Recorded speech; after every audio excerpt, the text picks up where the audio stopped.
You fail to understand, and the same incredible terror that's menacing me will strike at you!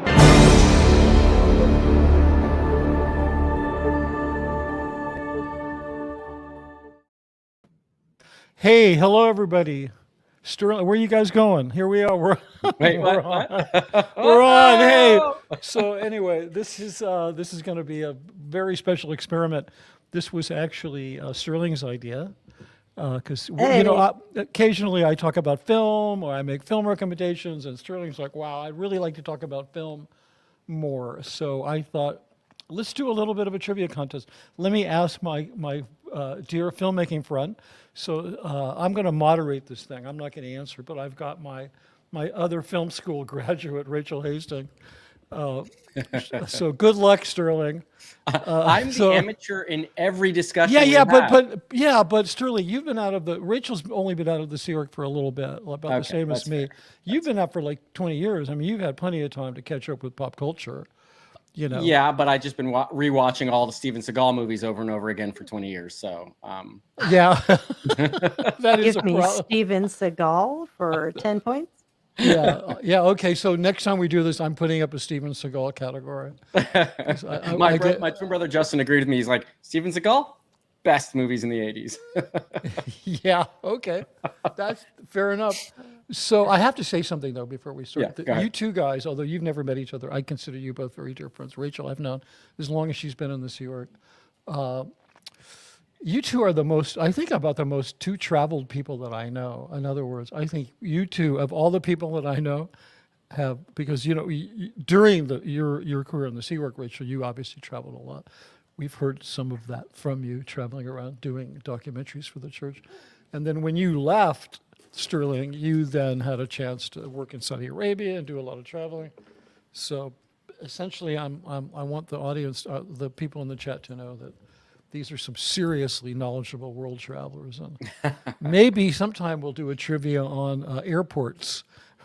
Oh yeah, actually, bathrooms of the world I think would be good. Yeah, bathrooms of the world, because I would take Japan for 20 or for 200. We need to do best and worst bathrooms of the world. Yeah, or stories on what shocked you the most when there was just a hole in the ground and I didn't have anywhere to sit. Yeah. Well, that was in Tokyo for me. I'm like, okay, I've never seen a hole that flushed. Anyway, not all of them flush. Let's get started here. Yeah, this is true. Let's get started here. Anyway, so here's what I've done. I've kind of curated this myself.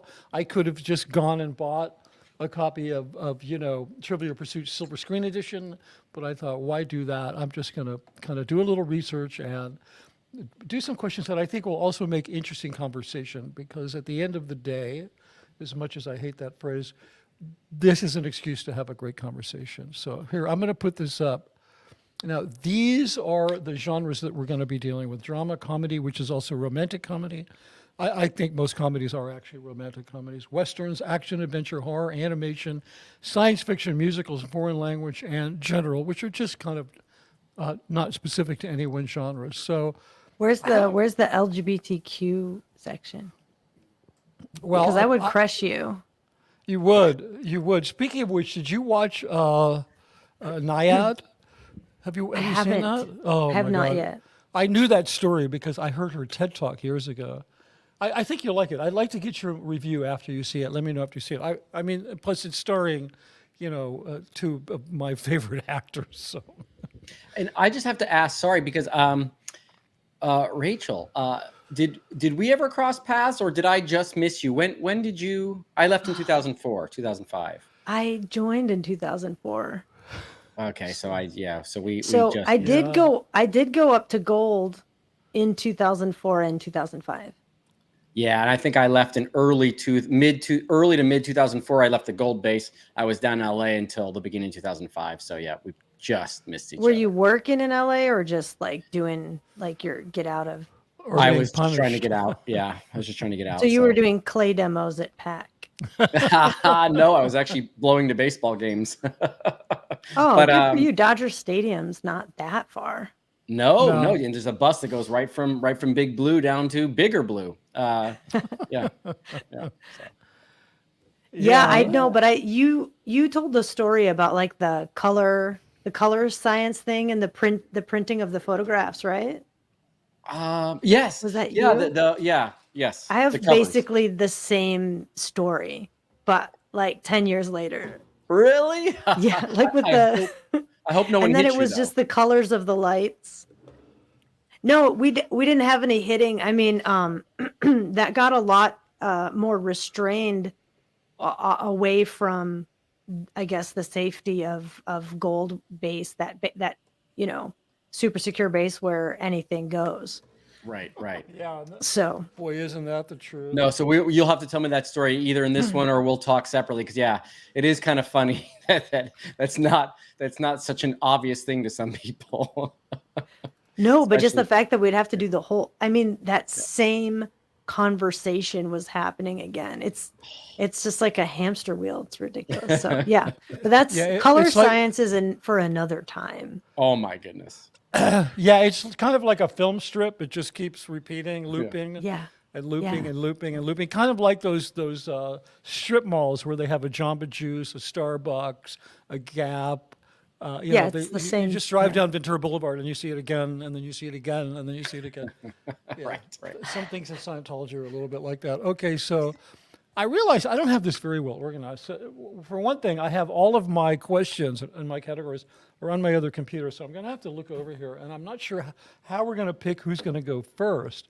Because I don't have a coin. I Well, could we toss it don't or know something. because Mitch, you're above the line. You're what we call one of the adults. Yeah, no, I understand that. I'm an above the line. And hey, don't worry about it. None of these game nights start out organized. It just rolls. Oh no, but mine, I'm a control freak. Okay, so no, but no, I don't care who goes first. Okay, we're gonna do this. I don't know right now either of your birthdays. Whichever one of your birthdays is on an even day goes first. Which one of your birthdays? Like is a on number? Like an even Yeah, number? even number. I'm September 7th. Okay, you're an odd number. Rachel? I'm June 16th. 16th? Yeah.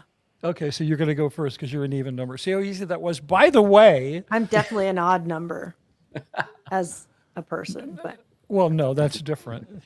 That's different. Nobody's Aren't accusing we you all? of being normal. Calm down.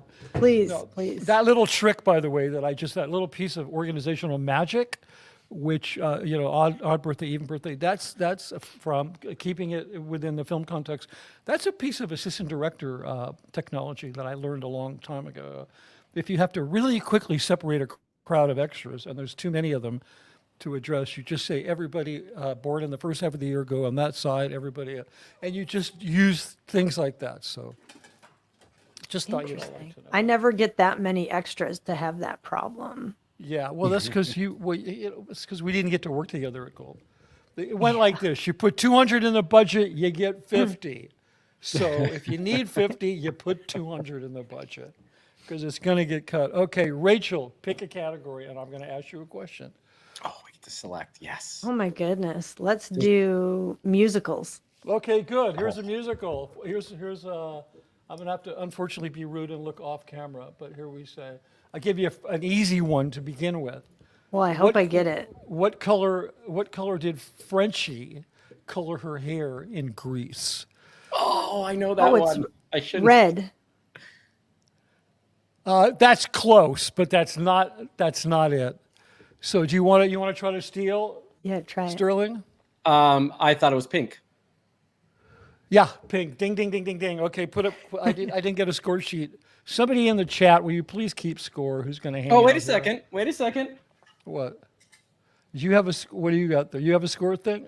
Okay, good. Oh, there you Put go. one down And for that's a Sterling. musical starring a Scientologist. Exactly. I have some Scientology things in here. Yes, Some and by the way, relevant. If anybody in the chat, if neither of them get it, like literally the first person who mentions it in the chat is going to be the winner of that particular question. If neither of them can answer it. Okay. So we're off to a good start. I really thought you would get pink. I'm kind of disappointed, Rachel. I We're gonna don't have- like Grease. Oh, don't you? Yeah, it's Oh, interesting. yeah. don't. I get it. No. I'm not a musical fan at all. I mean, obviously, Grease I watched It's as a kid. really kitschy. Yeah. But yeah. here's the thing. I want you to pick musical again, Rachel, because I've got some questions in musical that I think you're going to love. So don't shy away from it. Okay, Sterling, pick a genre. Okay, I'm gonna go with something very educated and with finesse, showing my level of intelligence. Action adventure, please. Oh, yeah, because that's what Oh, we're yeah, all about. that's Okay, Steven so Seagal. let me pick one that's maybe not. A lot of these you're going to think, oh, this is done by a boomer. And it's not just that I'm a boomer, but it's also that I don't think many really good films were made in the last So they're all 20 gonna be John Wayne, Chuck Norris, and Well, no, but I should have put some John Wayne in it. Nothing that much fun. Okay, I'm gonna here's a let good that one. go because we could definitely launch into an argument right now. About what? I think there have been some good films. Oh yeah, no, absolutely there have. I have my own personal bias says that before you call a film a classic, it has to be 10 years old, because you have to see that it actually really, it stood the test of time. But yeah, I would agree with you. Unfortunately, I don't have a lot of new films on here, and it's just showing me. Okay, so you said action adventure. Okay, here's a good one for you. How many Die Hard films were there? oh my God. I want to say Die Hard, Die Hard 2, Die Harder. I want to say 5. Oh, ding, ding, ding. That's you got it. Here, hold on. I've only watched. Hold on, I got a bell. I got a bell. I found this bell. I was cleaning up my kid who used to live here. I was cleaning out his bedroom because I needed to turn it into a little voice studio. And I found this little bell. You can't read it, but it says "ring for sex." Okay. And my kid had this bell. And you just keep ringing that bell. It's Pavlovian right there. Yeah, exactly. Yeah, by the way, to be clear though, I've only ever seen the first 2. I could care less about the other 3. Okay, well here you go. These were hold on a second. They were Die Hard, Die Hard 2, Die Hard with a Vengeance, Live Free or Die Hard, and A Good Day to Die Hard. Oh wow. Okay. Well, and then I think would be fun is I get to ask Rachel a question. So if I get it right, and I'm interested to know, Rachel, do you consider the first Die Hard movie, Die Hard, a Christmas movie or not? I never thought of it as a Christmas movie, but now that I think about it, I could recategorize it, but I never thought of it that way. Yeah, right. Well, and I didn't either until it became a thing. Well, how do you define Christmas movie? You said Christmas movie? Yes. Yeah. What is a Christmas movie? How do you define Christmas movie? Snow at the end, Christmas party in a skyscraper, and explosions. Okay, fair enough. But to me, it has to be like, it has to have the holiday spirit, and it has to be released at a time, in a block of time where you would go see it in the theater while you're on your break from school or your break from work or whatever. Okay. It has to be like a theatrical release at that time. But I think it's too early of a movie for me to have known if that was early. You mean in your lifetime? Yeah. Oh well, because it's like for many years it was just you couldn't avoid it on cable. Here's my but I don't know when it was released theatrically. Like for me, a Christmas movie, I need to have seen it for it really to be that way. I need to have either like seen it in the theaters on like has been one of my favorite things to do. Even when I was in the SO, I would get that time off usually, and I would go see movies. I mean, I think I had one day where I went and saw 3 movies in the theater because I love seeing films in the theater. Oh, of course. Yeah. It was, you and me both. July 22nd, 1988. Yeah, is when it was released? Yeah. Yes. That's interesting. I mean, it was a story, a kind of a Christmas-centric story. I mean, as... It later became a thing to call it. It was not considered a Christmas movie when it was first released. It later became sort of a thing, like just for fun, I guess. Well, yeah. Hi, Rosalind. See, she says he saves his family for Christmas. How is that not a Christmas movie? And then she goes on to very rightly say She goes on to say, and it's way less depressing than It's a Wonderful Life.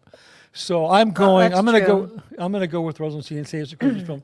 The thing is, they play this thing around Christmas. I mean, look, there's a difference between a Christmas film that's like a Christmas story and a Christmas release. Because I mean, I can tell you films that I went to see on Christmas Day: Dirty Harry, James Bond, from Russia with Love when I was a little kid.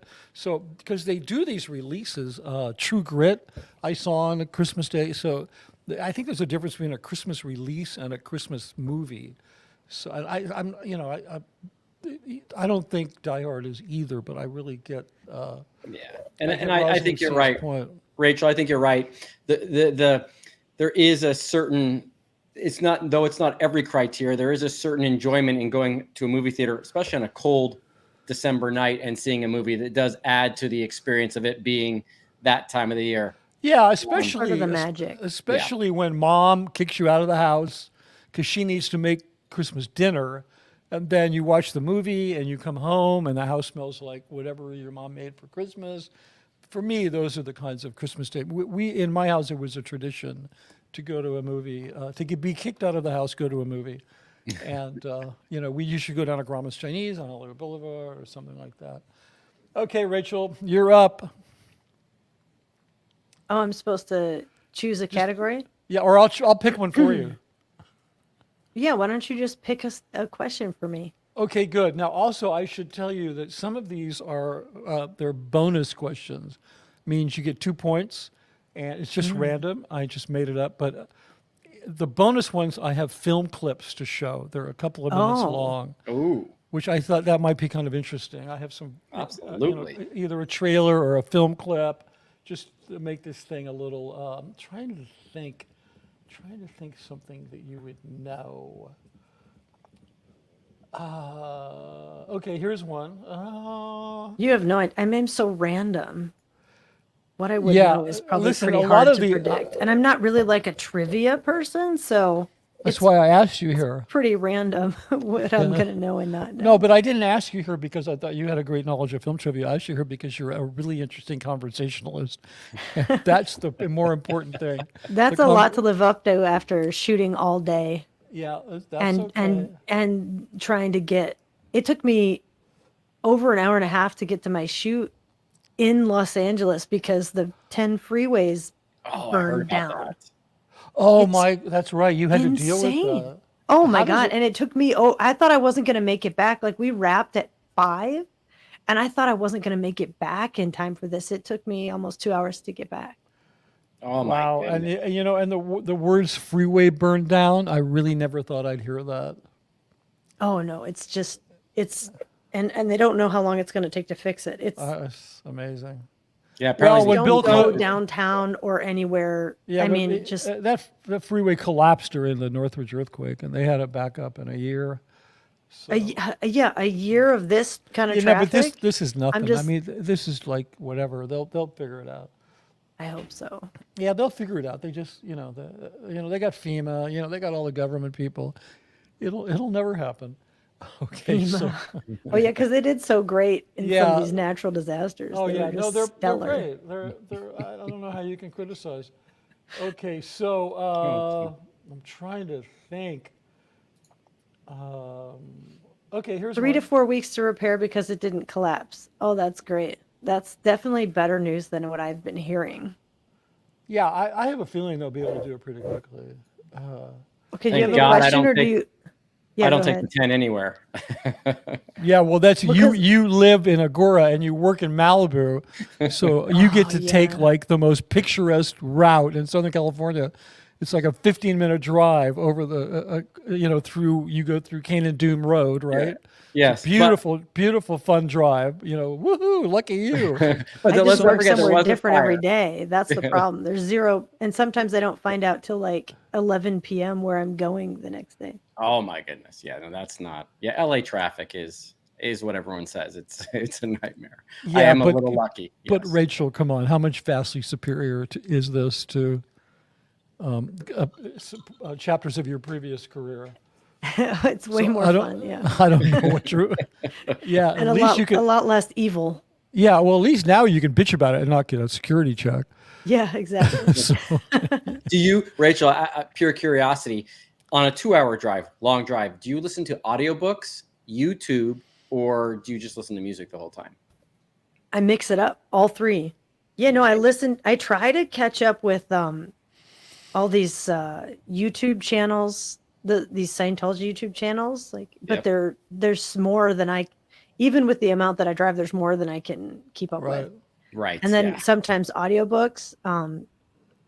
Sometimes if I have to read scripts, I have like a program that'll read them to me in like a semi-realistic voice. Oh, wow. So I could like listen to a script I'm supposed to read or something like that. And then sometimes it's just music. What about you? I'm the same. I'll do an audiobook from time to time. I do love audiobooks, but I have a weird little thing where if I really like an audiobook, I still buy the actual copy of the book. So that I have. That's cool. Yeah, I do that sometimes. There's some books, and one of the reasons is especially books that I want to study is I need to be able to highlight them and put tabs in them. And you know, and I love the feeling of a book still more, but you know, I can only listen to music so many times in my car, and I feel like I'm being more productive if I'm listening to some sort of informational thing always.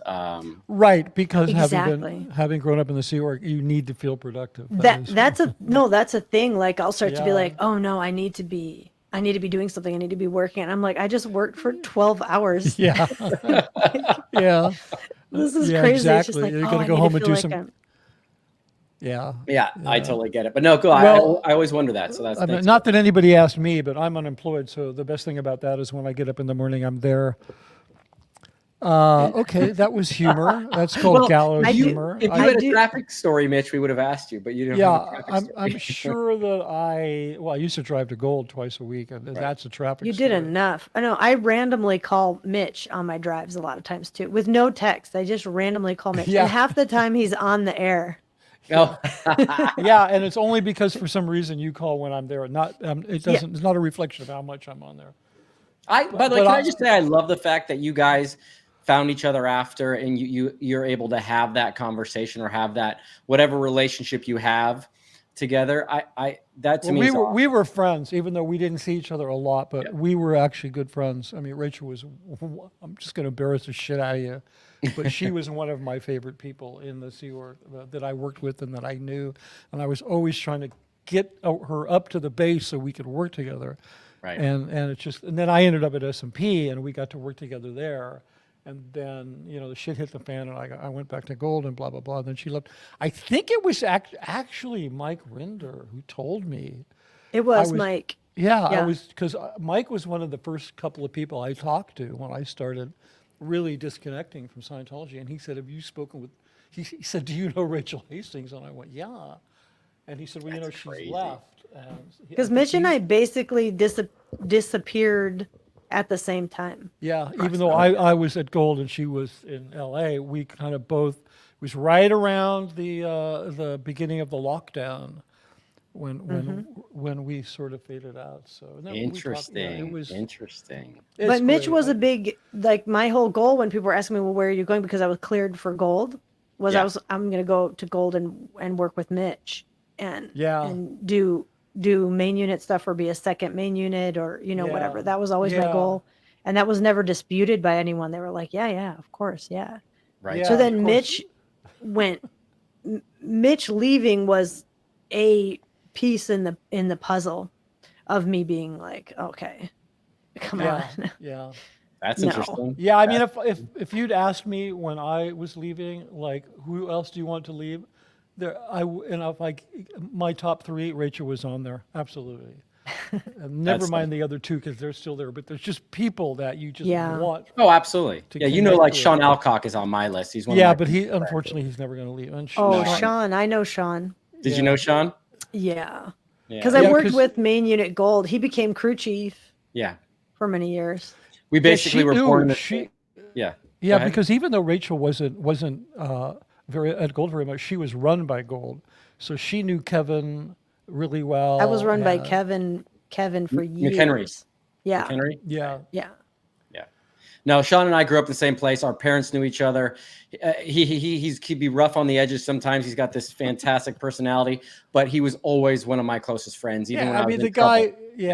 He's a lot of things that you can like and dislike, but he has a heart of gold. That's just a fact. And so does his sister Mishi. The two of them are really. She was very people. very nice. Mishi was very sweet. Super nice. She became an AD. Or no, AC. First she became first AC, second AC, then first AC. Yeah, she's an ACAM. She's a really good ACAM. I mean, these guys, they could leave and they could get work. Yeah. It's like they're talented. Oh, yeah. Yeah, I mean, if Rachel was DPing a feature, she would consider, and Michelle was out, I'm sure you'd consider hiring her.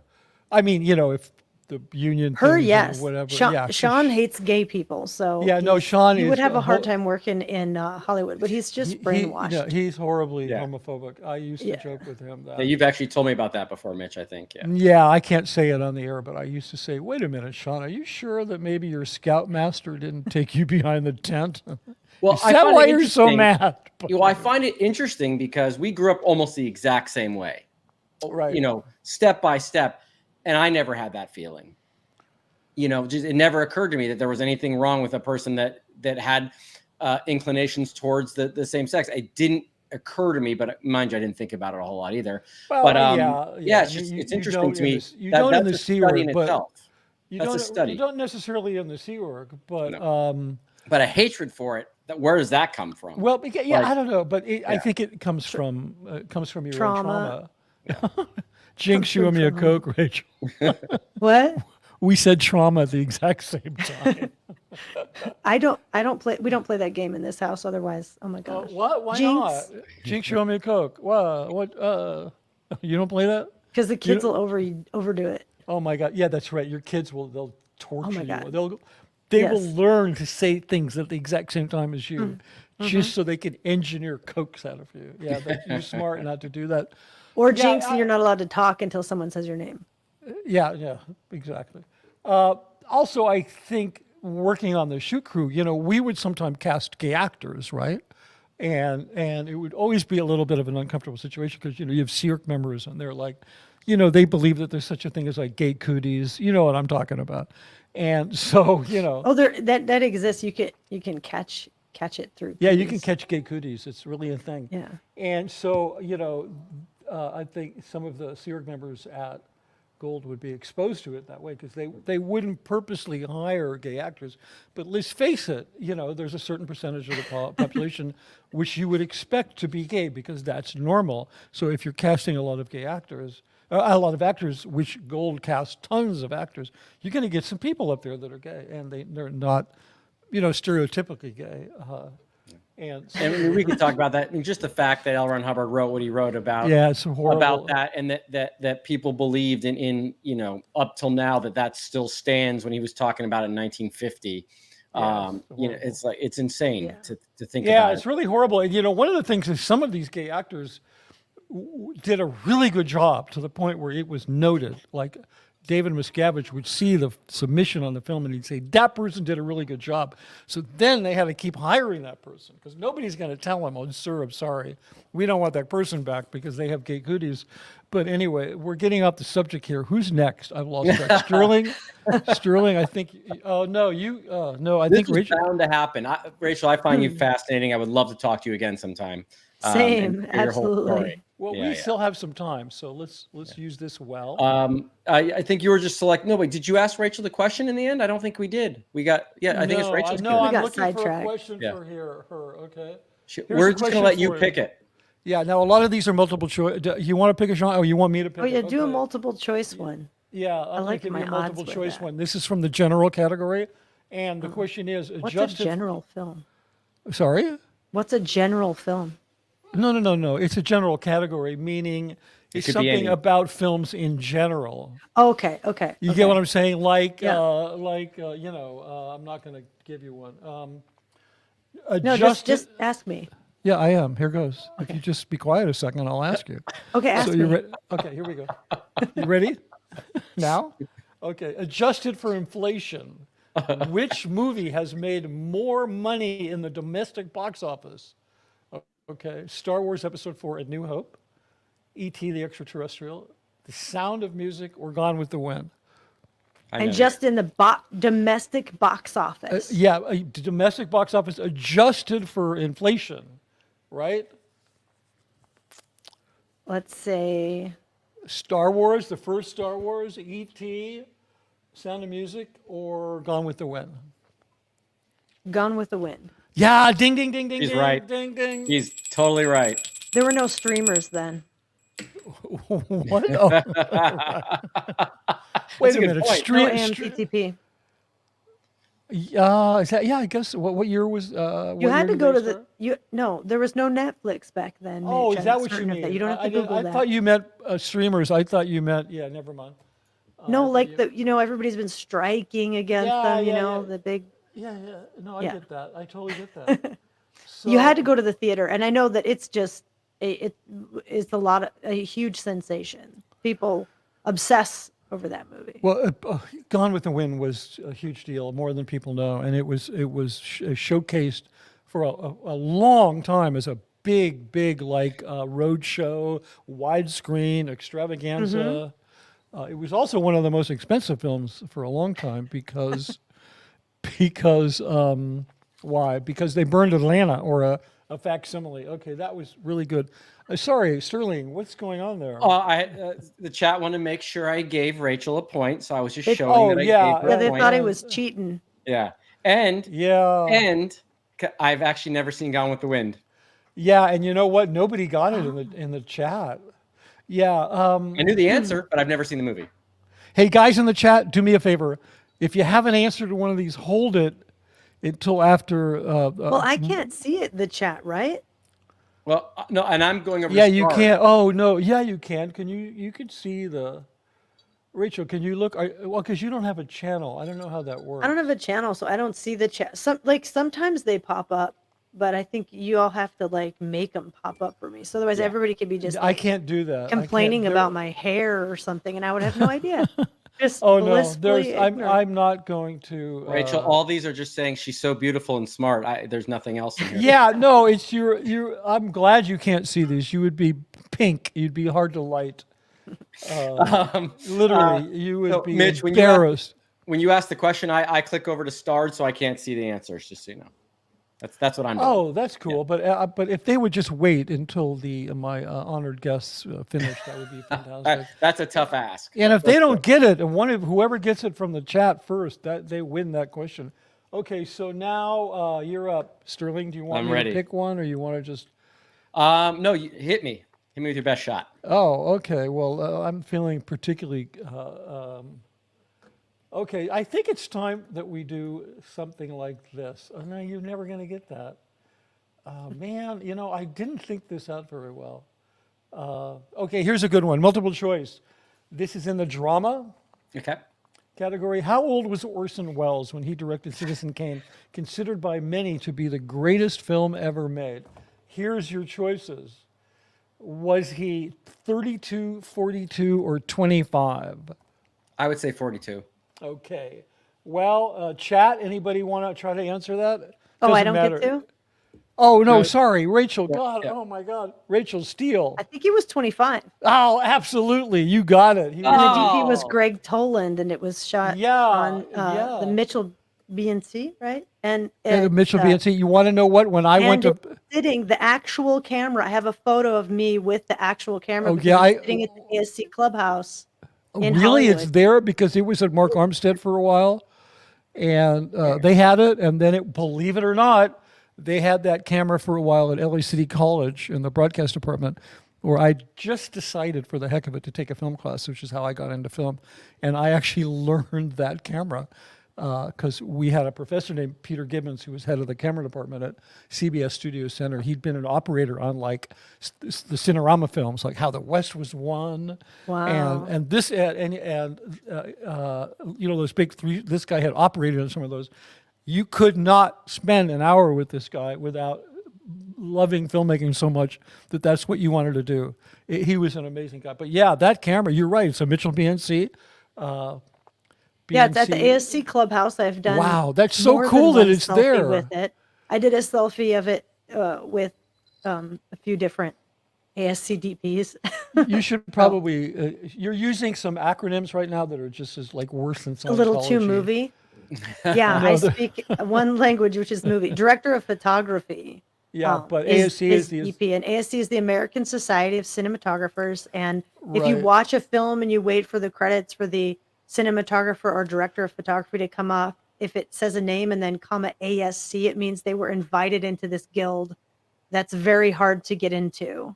And so they're the top American cinematographers in our country. Or it could be a BSc, which is British Society of Cinematographers. Yes, BSc, CSC, Canadian Society of Yeah, Cinema. And but- and sometimes they have occasionally- both. Yeah, sometimes they have both. So yeah, I know that camera. Mitchell was a very famous camera company, and a BNC stands for Blimp News Camera. And a blimp is a soundproofing device, so it basically meant that it was a camera that was suitable for sound recording. It was also ginormous. And they put it in the floor. Greg Tolan put it in the floor, cut a hole in the floorboards and for the low angle shot and deep focus and all kinds of So I'm not going to ask you any more Citizen Kane questions. Obviously, I have a Greg Tolan. Xanadu. Well, hey, I had an idea. Yeah, go ahead. Ready? Not that I'm competitive, but I want to say whoever wins this tonight gets to pick a movie that the opposite person has to watch before next Tuesday. That sounds good. Yeah, I like it. That sounds good. And I'll watch it even if I won, but yeah. Yeah, I'll like watch a book it. club, but with movies. Yeah, exactly. Yeah, so Rachel, I'm not asking you any more Citizen Kane questions, but I will tell you that mind-blowing fact about Greg Tolan, who, by the way, was the cinematographer of Citizen Kane, and Orson Welles, who was 25 years old and never made a film, and he went to Greg Tolan and said, "I don't know what I'm doing. I've never made a film." And Greg Tolan said, "Don't worry about it. I can teach you everything in 2 weeks." And then he went on and made the greatest film ever. So, we've always really trust your cinematographer. Yeah, exactly. The lesson for that is, if you're really lucky, can you see this? This is the Mitchell There we go. BNC. Yeah, we see it. Yeah, that could And then even be. the ASC made a T-shirt with this camera sketched on it. Okay, so you see the little acorn on the lens hood that says Mitchell? Yeah. Okay, because so when I was working for Robert Abel, we bought a bunch of old surplus non-blimped Mitchell cameras. We turned them into animation cameras, and so they were scavenging some for parts. So I had some of those Mitchell acorns, and I had one like as a key ring, and That's so cool. Yeah. So anyway, they're made out in Sun Valley, California. Like that Mitchell Camera Company was like an LA thing, a big deal, because they basically invented what's called a pin registered movement that made the film steady. That was really the standard of the industry for a long, long time. Huge innovation. Okay, so who's next? Oh, so here's the thing I want to tell you, Rachel. Greg Tolan shot the Song of the South, the Disney film, the famously racist Disney film, which was like blew my mind. Oh. I know, because I'm like, Greg Tolan, no. Somebody's, I don't think they're complaining. This is... You've only gotten through 4 questions, but we love it.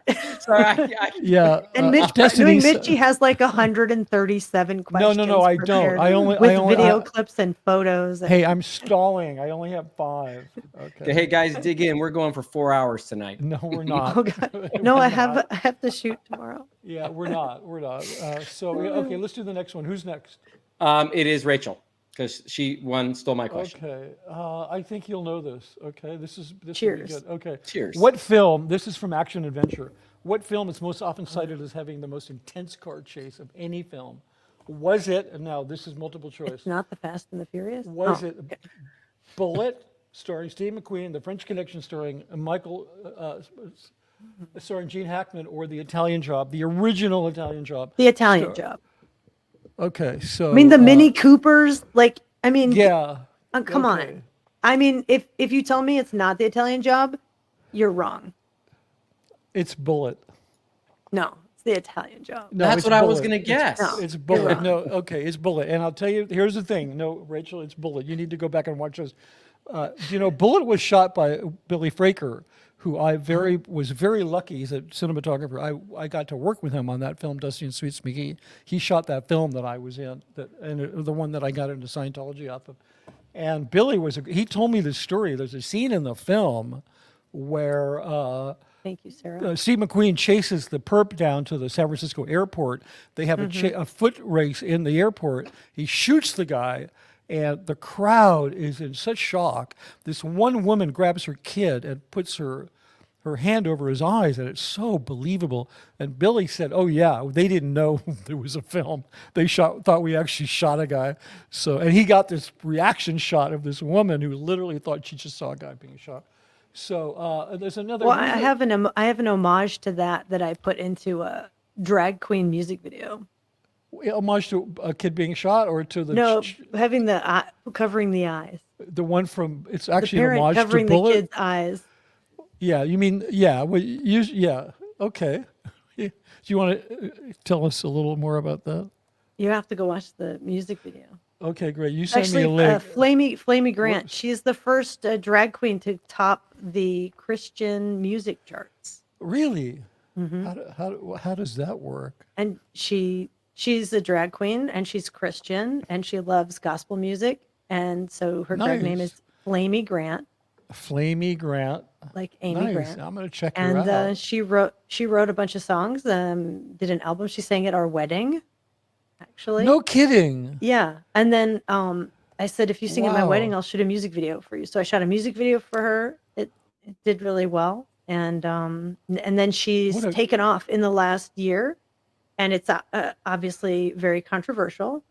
But she's a great singer-songwriter, and has gotten to #1 on the music Christian music charts. Wow, which is a huge Christian music's a huge space. It's a huge space, and it's not necessarily very drag queen friendly, but apparently a lot of people love it and and she wants Christianity because it's the thing for her. She wants it to be welcoming to everyone, and she feels like that's the true. Well, it should be. I mean, the current Pope has welcomed the LGBTQIA plus community into the church, and he's told his bishops that God loves all his children and they should not be prejudiced. I don't know. You're aware of that, Rachel, I'm sure. Did you hear his statement? It was pretty amazing. But from what time? It goes back and like a couple of years ago. But the Pope goes back and forth on it. Does he really? See, I just read the positive stuff and then I just shut off. I'm like, okay, I'm good. Yeah, I did not know that. So he got some obviously pushback. My feed, you know how social media works and stuff. So my feed gives me a lot of bad news. Say it again. My feed gives me a lot of bad news. But anyway, Flamey Grant is out there, fighting for inclusivity of all types of people within, her religion. That's fantastic. That's great. I'm not Christian, but I love that she's trying to, create. Yeah, of course. She's doing a good thing. Hey, if you have a link, post it, or I'm going to make you show us the music video the next time we go on. Because I literally am dying to see it. So let me think here. Okay, so we were talking about what film? Okay, so it's my turn. Yeah, but hold on. We're not done here. That was a by the way. You don't really deserve it. Wait, just so you know, the chat agreed with Rachel on her answer, not what you thought the correct one was. Okay, fine. But I don't even think they've seen Bullitt. But I just want to tell you something, okay? So there's another thing about Bullitt that's amazing, which you could only know if you watched it with it could only be discovered because I think of the remote control, but on the big car chase, the big iconic car chase in the films, they're jumping, they're going off the hills and it's crazy. And the hubcaps, a hubcap occasionally flies off of Steve McQueen's car. And if you count the hubcaps, he loses 7 hubcaps in that chase. So somebody was not paying attention to hubcap continuity, right? So, but I just, there's probably the guy who did the French Connection was a guy named Remy Julien, right? Mm-hmm. Remy, I don't know if you've heard of him. Rachel, have you ever heard of Remy Julien? His family, he's dead, but his family still runs a stunt driving company in France, and they're the most famous stunt drivers in the entire world. They've done, I think they did The French Connection. I know they did. No, actually, they didn't do The French Connection. They did Ronin. Did you ever see Ronin with Robert De Niro, which is one of the best chase movies ever? Yes. But yes, actually it is. Yeah, it was really amazing. But we were very, here, let me find this video. Remy Julien, I bring this up because there's two things about, before I forget, I just want to say, something I meant to mention about Bullitt is that Steve McQueen did his own driving. And Tom Cruise has nothing on Steve McQueen in terms of doing his own stunts. I mean, when you look at the driving Steve McQueen did in Bullitt, it's like, Tom Cruise has never done anything like that, not even hanging off the side of an airplane. So, you know, people like to talk about how Tom did his own stunts, but, you know, he pales in comparison, I think, also as an actor with Steve McQueen. The Blues Brothers is actually way up there as a record holder. But That's what I remember as a kid. My dad, I must have watched Blues Brothers 50 times. My dad loved that movie. It has a very famous chase scene in it, but it's not because, it's for a different reason. But I want to show you. We're on a mission from God. Yeah, I want to show you guys a clip. This guy, Remy Julien, who's a stunt driver, became so famous that they featured him in a TV ad. And I want you to watch the ad because it's absolutely incredible. Let's see. So... Few men can do and live. My name is Remy Julien. I am a professional stunt driver. Sometimes I make the slightest timing and my stunt fails. So we pull the car out and try again later. When you do what I do for a living, you choose your car very, very carefully. It must be durable, but most of all, it must be very reliable. That is why, for my most dangerous stunts, I will only choose Fiats. My car is now ready again to fall down the waterfalls. The engine has been flushed and the spark plugs changed. And this time, it works. You see, I believe in myself. I believe in Fiats. So there you go. That's what happens when they decide that stunt car drivers should do TV commercials. But that commercial stuck in my mind forever. And whenever I think about stunt driving, I think about that. So okay. I believe in Fiat. I believe in Fiat. Yeah. We used to say it was like a catchphrase. My name is Remy Julien.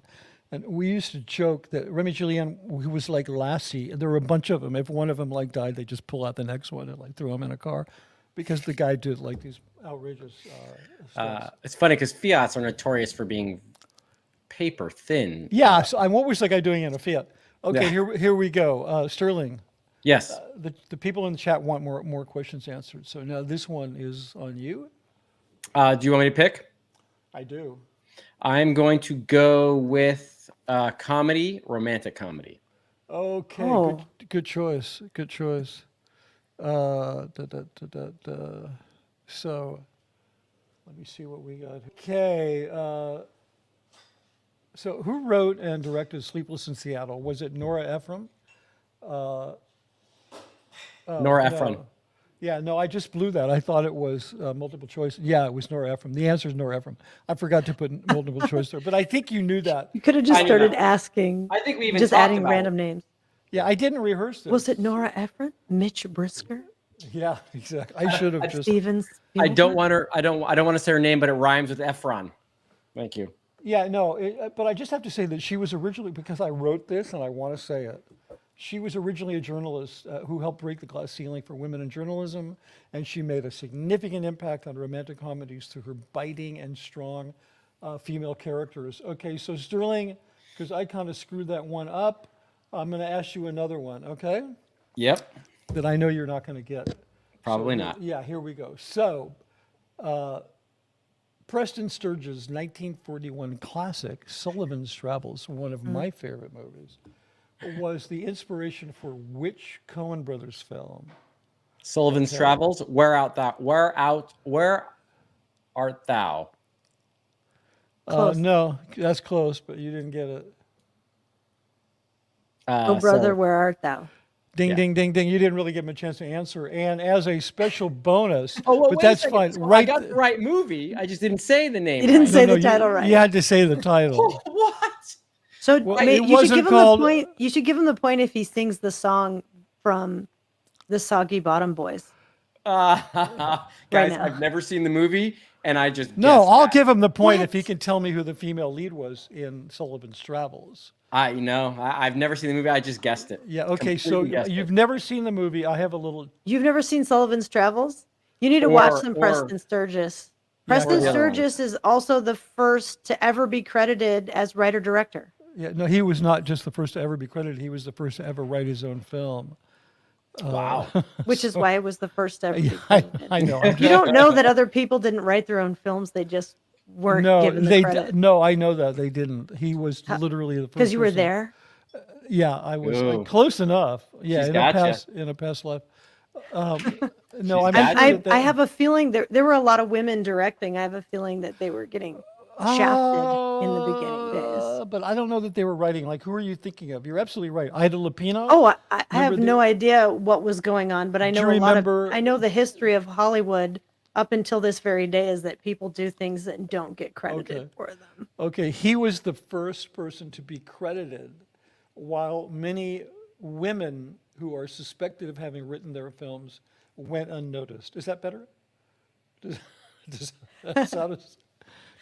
You could be right. I mean, I'm just going to give it to you. We'll never know, is my point. Yeah, your point is well taken. I mean, I sort of always assumed that, but that's just because I'm like, I'm programmed by the patriarchal society that we live in. I mean, I'm the first one to admit that. I'm not even trying to be snarky with you. No, it's just a thing of our industry, and it's totally changing. I still showed up on a set this past week and rolled up, and the key grip came out, and he goes, "Oh, are you the first AC?" And I said, "No, I'm the DP." And he was like, "Oh, shoot, I didn't, because he just assumed that a girl's not going to be a DP. It's just because he doesn't see it ever." Well, Sullivan's Travels is, for those of you who don't know. But Rachel, let me just comment on that. It's just like, it's those days are numbered. You're going to be showing up soon, and they're going to be saying, "Hey, Rachael Hastings is here," and they're going to know exactly who you are. So, I would treasure these days of anonymity, because I think you're on your way to something really big. Well, not me, but just No, I mean within your chosen profession. I don't mean We don't lionize directors of photography the way we do other people. So, for those of you out there who don't know who Preston Sturges was, he was the person who inspired Orson Welles to go to Hollywood. And he was hilarious, like all his films. Hey, would you like to see a clip from Sullivan's Travels? Yes. Would you like to actually get a taste? This is like. This will remind you of the Coen brothers, because pretty much every film they ever made is an homage to Preston Sturges. So here we go. I might have to restart this, but this is from the opening scene. Came right after the opening credits of Sullivan's Travels. It's just loading. Bear with me. Carry on modern conditions. Hold on. I'm going to have to start this over.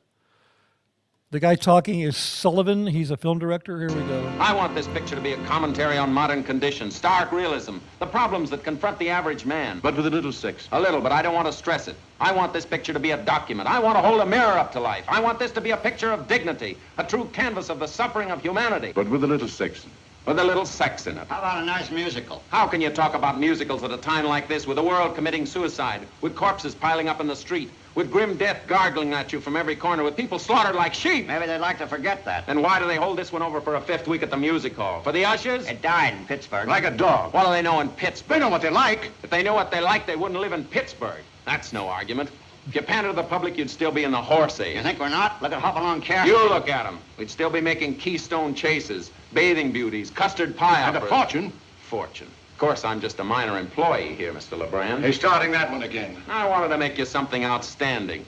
Something you could be proud of. Something that would realize the potentialities of film as the sociological and artistic medium that it is, with a little sex in it. Something like Capra. I know. What's the matter with Capra? Look, you want to make your brother out there? Yes. Now, wait a minute. Then go ahead and make it. What you're getting, I can't afford to argue with you. That's a fine way to start a man out on $1 million production. You want it, you got it. I can take it in the chin. I've taken it before. Not from me, you haven't. Not from you, Sully, that's true.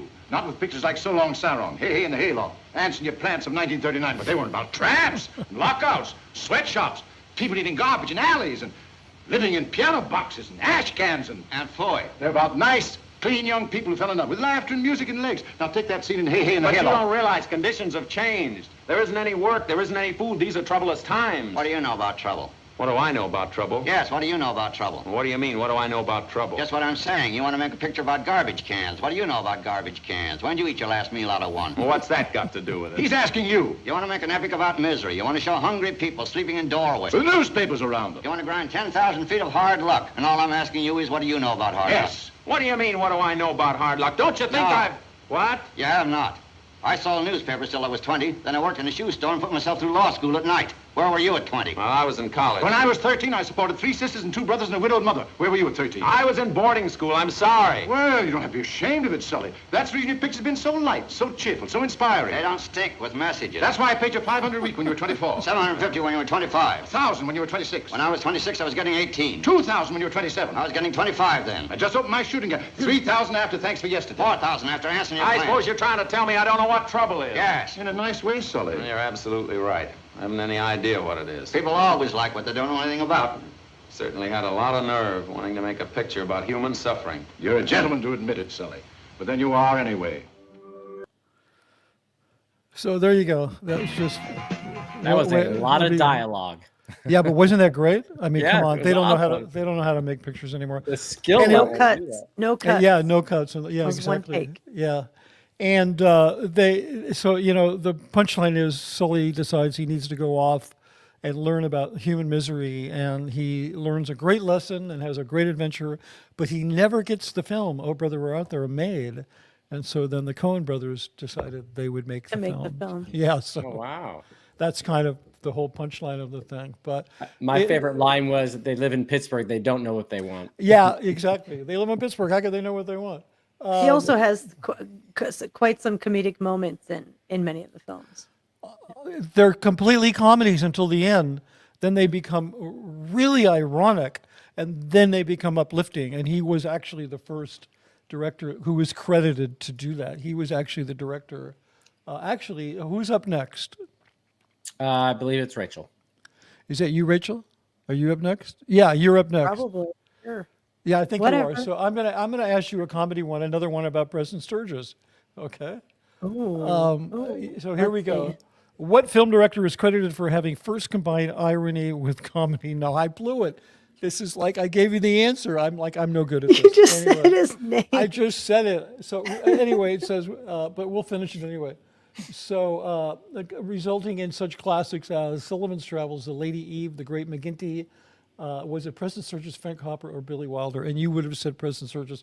So I completely messed that one up. Okay. The Lady Eve. What's the Preston Sturges film where that guy has to that's that character actor who is in everything, and he has to get he's like getting drafted or something, and he has to get married, but he is like under a false name, and this girl ropes him into getting married, and he's trying to say his name and he can't say it, and he's like Ignatius Ratsky. No, I know that film. Ratsky. I used to I remember seeing that in high school and just dying laughing. And all my friends, I would try to get them to watch these films, and they'd be like, can we watch TGI Friday? Yeah, exactly. Can we watch Full House? Yeah, you can always tell a filmmaker because they like to go to movie theaters by themselves and watch movies that they can't get their friends to go see with them. So. Did y'all hear that Quentin Tarantino has opened a theater, and they're putting, and he's got, a film projector in it, of course, but he's also putting in a 28-seat theater. It's not done yet, and it's going to have a VHS projector. What? Yes, so I want to. That part I didn't know. I want to print one of the features I've shot recently. I haven't told the producers or anybody else this idea, but print it onto VHS and then do a VHS showing of it. Oh, why not? Like a VHS screening of it in this theater. That's crazy. That's the theater right next to SMP, right? Sorry, I was trying to get That's rid the of that. theater next to SMP, isn't it? The famous Yeah, theater it's at the right corner? by SMP. Yeah. The Vista. Well, he Vista? did. Yeah. Oh, he bought the Vista. Yeah, that's across the street. I've seen movies there. Well, because I filmed in that theater for something Tehran was doing. Oh wow. Tehran was directing. I filmed that in that theater for the church. That's a classic old Hollywood, East Hollywood theater. It's actually a real movie house. But I think doesn't Tarantino own the Cinematheque, which used to be the Egyptian? I don't think he owns the Cinematheque. Oh, I thought he did. I don't think so. I could be wrong. Somebody in the chat, Google that. Cinematheque, Hollywood. There's been news on the Cinematheque, and really? it's been being maybe. I don't remember. Whatever. Yeah, I mean, the real question is what's going to happen to the Cinerama Dome? I heard it's been purchased. Yeah, hopefully not by Netflix, because they're right down the street. And I was thinking, they could buy it, and they'd have to show films that they didn't make. So that's probably why they won't. The Cinerama Dome's still open right now, isn't it? No, it closed during the pandemic. The ArcLight ArcLight went bankrupt, who owned it, and closed all of their theaters. It's been boarded up, and they can't tear it down because it's just it's a protected piece of architecture. I saw Top Gun with Greg Wilhair there when I was a kid. No kidding. What did I see there? I saw with Greg Wilhair. I know, right? How random is that? That's so random. Pretty random. What did I see? I saw Apocalypse there the day it opened. When the day that film opened, my entire office, I worked in an office in Hollywood, the entire office, we just closed the office and we went to an afternoon show because it was that big a deal. Yes. Like the anticipation on Apocalypse Now, it was beyond Star Wars. Because nobody knew that everybody thought Star Wars was going to be like Buck Rogers. Even my friends who were working on it thought, yeah, it's an outer sci-fi movie for kids.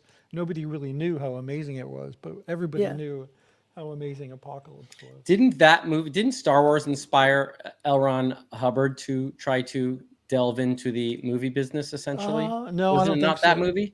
Well, he wrote Battle Beyond the Stars. I mean, I think it inspired a specific thing that he wrote. No, I think it was he'd already written scripts and stuff, but but I think it was Battle Beyond the Stars. Something. Yeah, it inspired him to go, what the fuck was I doing?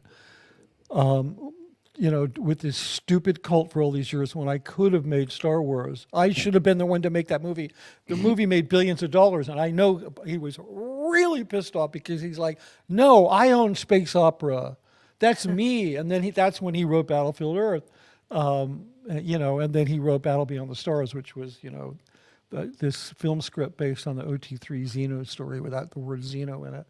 And it was pretty crazy, pretty nutty. But I know that he was really upset because he felt sort of like the golden age of science fiction was over and the whole space opera thing, no one was interested in it anymore. And then Star Wars came around and he was like, no. Because no one expected that movie. No one expected that movie to do anything. Wasn't there a famous I think George Lucas did. Yeah, wasn't there a famous bet between Lucas and Spielberg?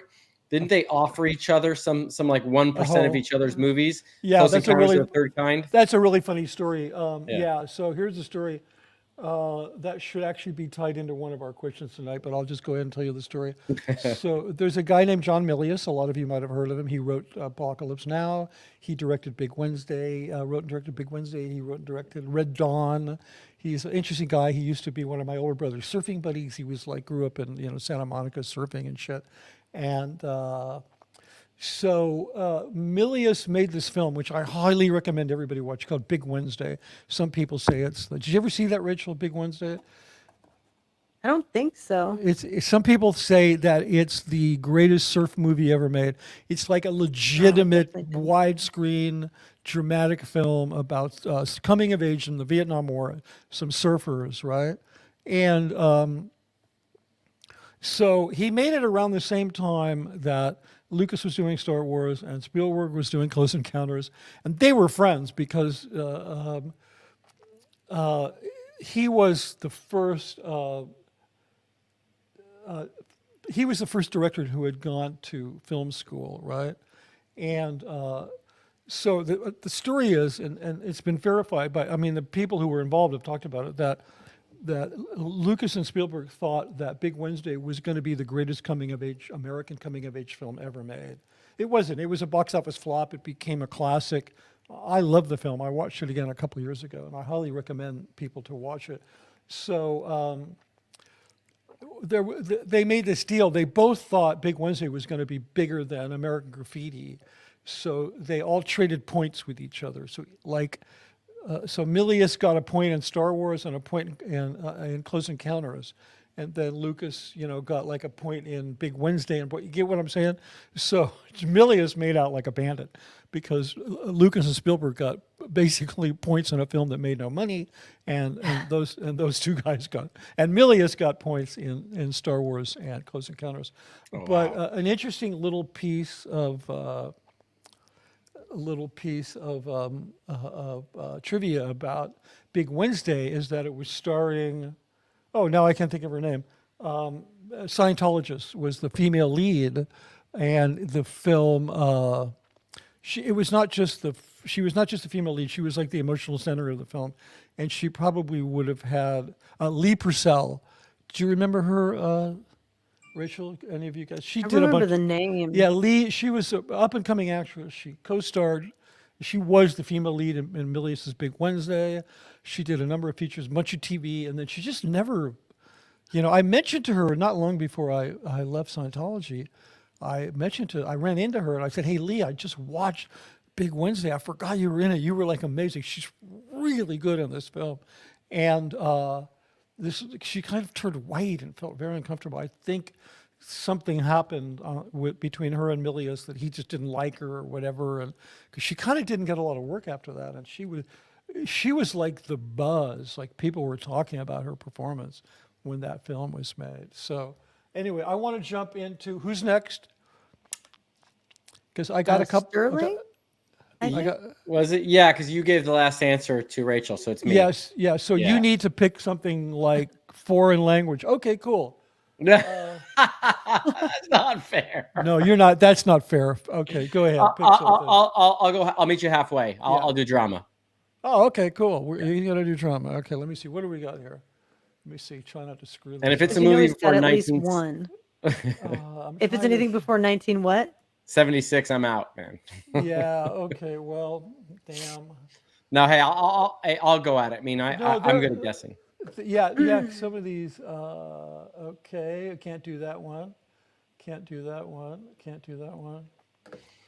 Okay. Here's an easy one for you. In the 1957 classic courtroom drama, 12 Angry Men. How many angry men were there? No, I'm just kidding. What was the color of George Washington's white horse? Yeah, no. So who famous? This is multiple choice, so you got a shot at this. Who famously played juror number 8? Was it Henry Fonda, Gregory Peck? Henry Fonda. I had him in there twice. I don't know why. Or Spencer Tracy. It was Gregory Peck.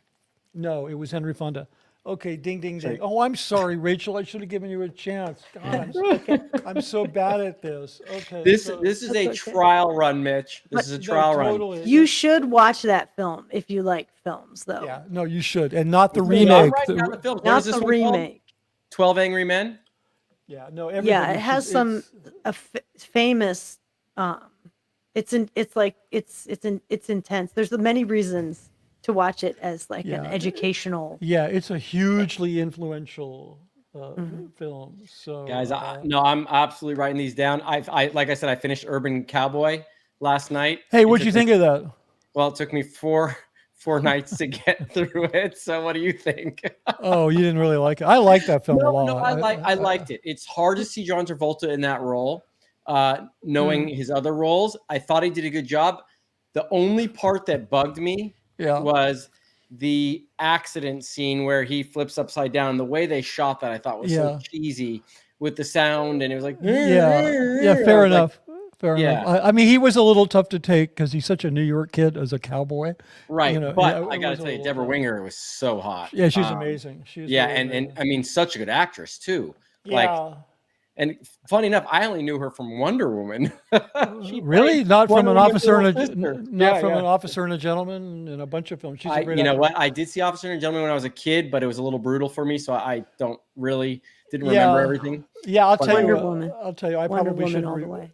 Yeah, The original Wonder Woman was awesome. it was. The current Wonder Woman's. Well, no, I did not like the second movie. It was really bad. Just the actual Wonder Woman. Oh, you mean I'm not even talking about the movies. Oh, you mean Gal Gadot, right? Gal Gadot. Yeah, she's beautiful. Yeah, I ran into her. Is it Gadot or I don't think it's Gadot. I thought it's Gadot.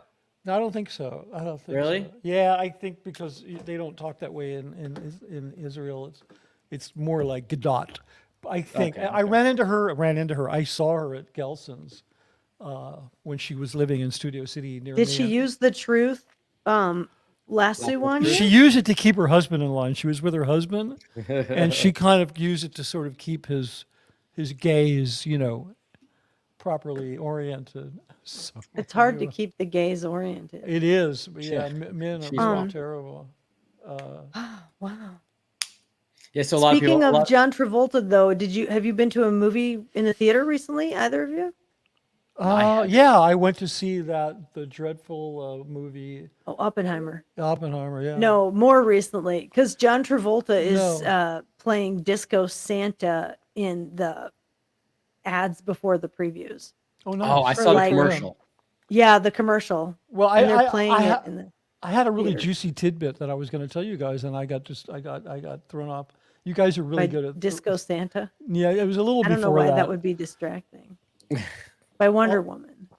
Yeah, Wonder Woman. By the way, I liked Oppenheimer, just for the record. Yeah, no, anyway, I may not have liked it because I saw it in IMAX, and it's a dreadful format, and you can't get far enough back to actually see the film. He's watching the film like this. You're like, what am I looking at? And the music's too loud, so I'm going to watch it again in a proper format. But I thought it was... Your iPhone. Sorry? Watch it in a proper format. Your iPhone. Yeah, right, right. Did I ever show you the David Lynch iPhone, the fake David Lynch iPhone ad? Did you ever see that? No. Oh, anyway, Google that when we're done. Just Google. It's probably on YouTube. David Lynch iPhone ad. It's a fake ad, and it's exactly about what you're talking about.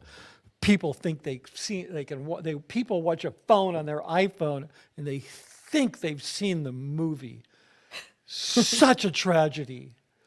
So anyway, it's David Lynch, and it's just absolutely hysterical.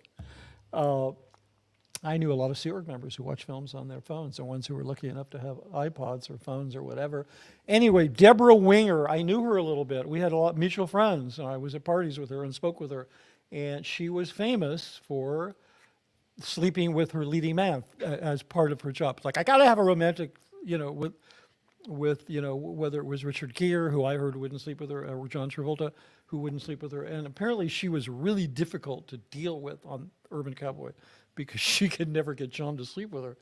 So anyway. She didn't sleep with Scott Glenn? Method. Yeah, method. yeah, very method actor.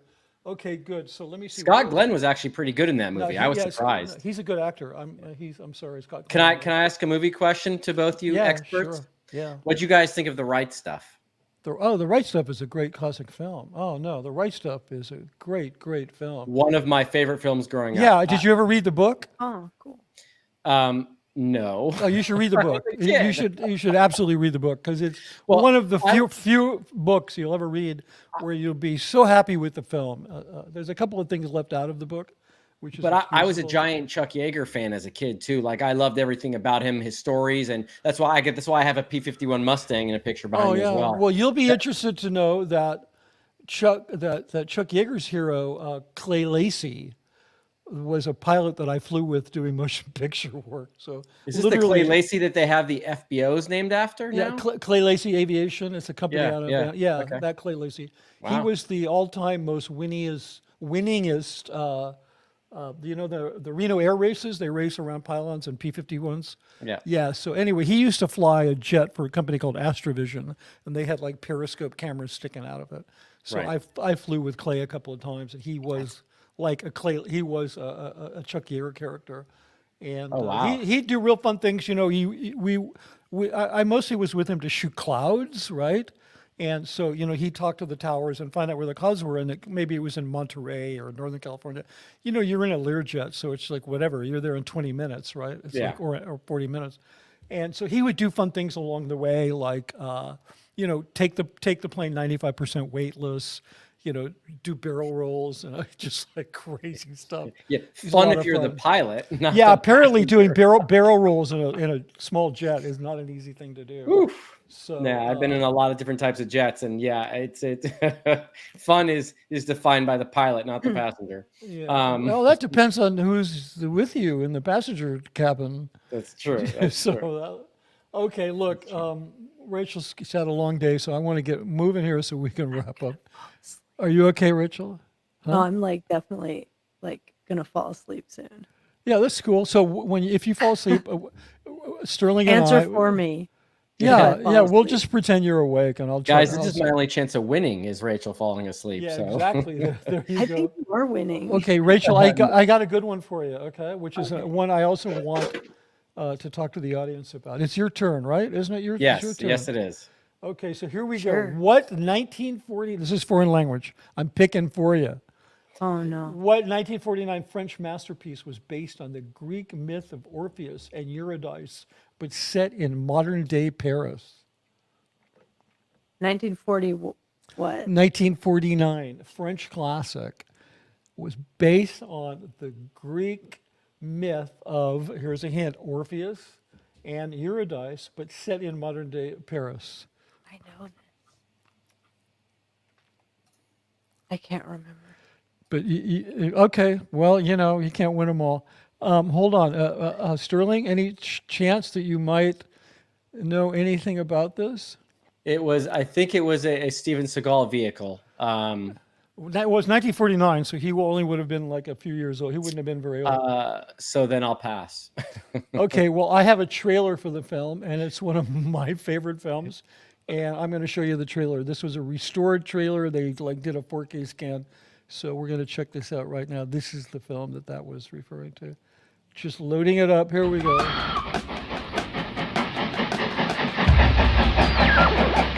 Où allons-nous? Faudra-t-il que je vous oblige à vous taire?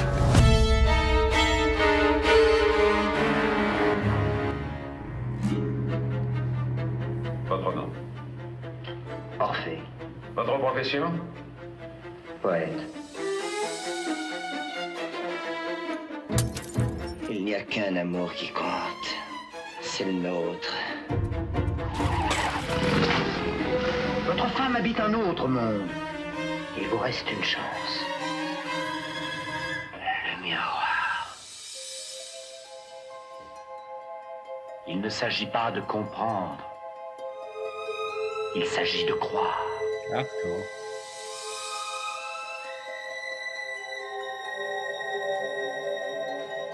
Dormez-vous debout? Je le crois. Si vous dormez, si vous rêvez, acceptez vos rêves. C'est le rôle du dormeur.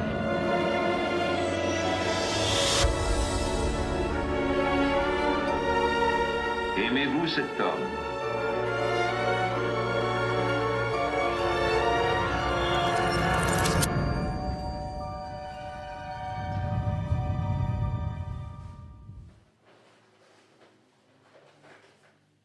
Wow. Yeah, okay, so that was Orpheus. I made the entire Gold Shoe crew watch that film.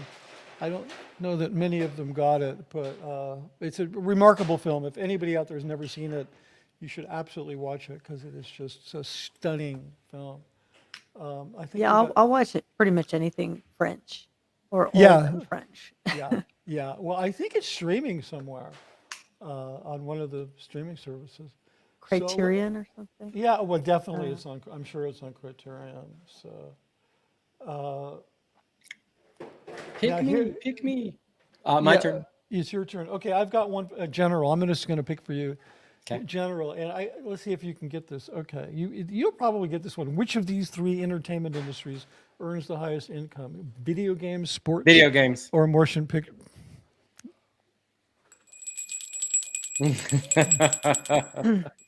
Yeah, video games. I used to think that wasn't true because they counted consoles.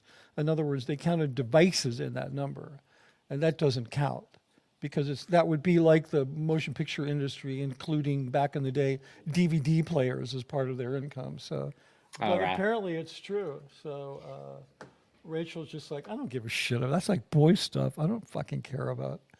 It's just like video games and sports. Like, who cares? Like, right?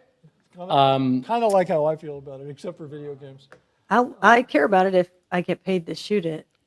Right. Yeah, you sound like me. I won't work for anybody who won't hire me. Okay, good. Hey, Guy, can I ask a quick question? Yeah. Someone wrote. One second, I gotta post.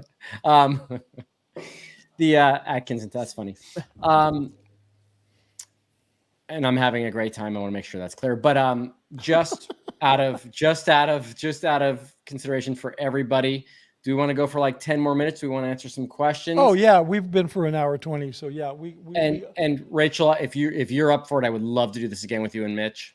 Oh yeah, absolutely. Yeah, I have a time limit because we're almost done. We're almost done here. Running around shooting all day. Yeah, I imagine. Yeah, I know. Cameras, not guns. I've got a trip coming up on Saturday, so I'm like, I know, I get. Well, I'll tell you what, we're gonna make this one our last one, and then we'll do some questions and we'll be done. You got it. I'm gonna pick this one. Who's this for? Is this for you, Rachel? Right? Oh, sure. Yes. Yeah. There's no one else here, so.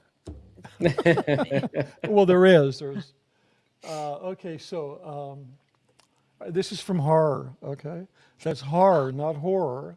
Horror. Little fact, I don't watch horror movies at all, ever. Yeah, that's fine. That's why I didn't ask you, but they don't scare me and I get nothing out of them, so yeah. Okay, that's cool. We're all really happy to know that. Yeah, just want to let you know. So here we go. So Rachel, what is considered to be the first horror film? Nosferatu? No, but that's close. Go a little earlier. It was the right country. You're in the right country prior to Nosferatu. The Somnambulist? Huh? It's not Metropolis. No, that would be later. That's not horror, and that's later. Yeah. That would be more earlier noir. than Nosferatu.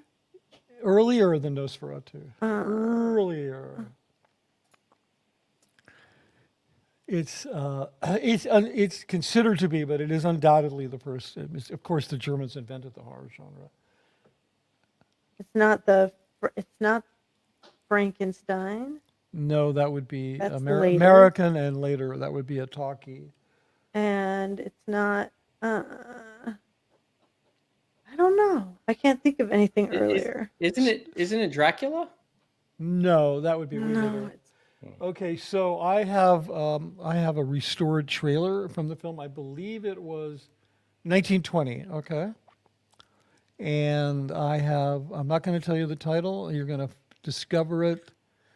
This is a 4K trailer promoting the 4K restoration of this incredibly influential film.